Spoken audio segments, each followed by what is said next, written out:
Next, 16.9, retained earnings. You know that retained earning refer to the undistributed profit of the companies which is usually kept in the form of general reserve.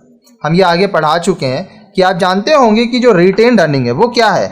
आपका company जो profit करता है उसी में से कुछ हिस्सा वो जनरल रिजर्व करके साइड कर देता है. ठीक है, वही है retained earning. Primarily, it is a hedge against the low profits in future and is used for the issue of bonus share by the company.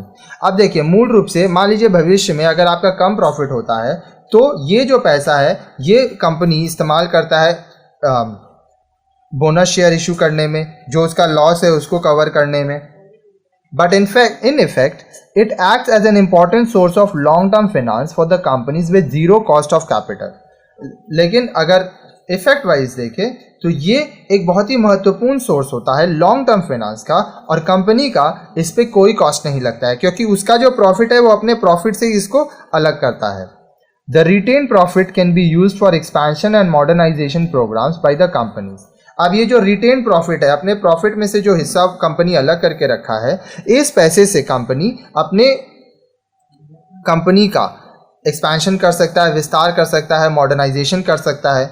The amount of retained earnings is determined by the quantum of profit, the dividend payout policy followed by the management, the legal provision for dividend payment, and the rate of corporate taxes. अब देखिए retained earnings कितना होगा, ठीक है, कितना पैसा है जो कि आप अपने प्रॉफिट से साइड रखेंगे, ये इस बात पर डिपेंड करता है कि आपका प्रॉफिट कितना हुआ है, आपका डिविडेंड पे आउट पॉलिसी क्या है आपके मैनेजमेंट का, आपके डिविडेंड पेमेंट का लीगल प्रोविजंस क्या है कि कितना देना ही पड़ेगा, साथ ही साथ आपका कॉर्पोरेट टैक्सेस का रेट्स क्या है.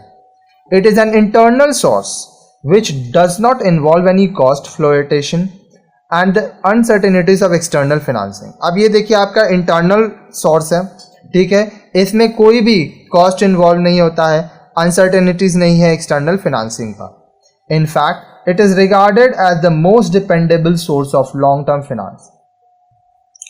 अब देखिए वास्तव में इसको लॉन्ग टर्म फाइनेंस के रूप में बहुत ही ज़्यादा डिपेंडेबल माना जाता है क्योंकि ये आपका अपना ही पैसा होता है. ठीक है, it also strengthens the firm's equity base which enables to borrow at better terms and conditions. इससे क्या होता है, जो कंपनी है उसका इक्विटी बेस मजबूत होता है और वो और भी अच्छे टर्म्स एंड कंडीशंस में पैसा उधार ले सकता है, बोरो कर सकता है. The main drawback of this source are it is fully dependent on the accuracy of profit and possibility of reckless use of fund by the management. अब देखिए इसका सबसे बड़ा जो ड्रॉबैक होता है वो ये होता है कि ये पूरा प्रॉफिट के ऊपर डिपेंड करता है. अगर आपका जितना प्रॉफिट होगा उसके हिसाब से आप इसको करोगे. साथ ही साथ जो मैनेजमेंट है वो इस पैसे को हो सके, बहुत बार ऐसा हुआ है कि वो लोग सही तरीक़ा से इस्तेमाल नहीं किए हैं तो लापरवाही हो सकती है क्योंकि ये आपका अपना पैसा होता है, इस पर आपको ना इंटरेस्ट देना है ना ये पैसा आपको वापस चुकाना पड़ता है.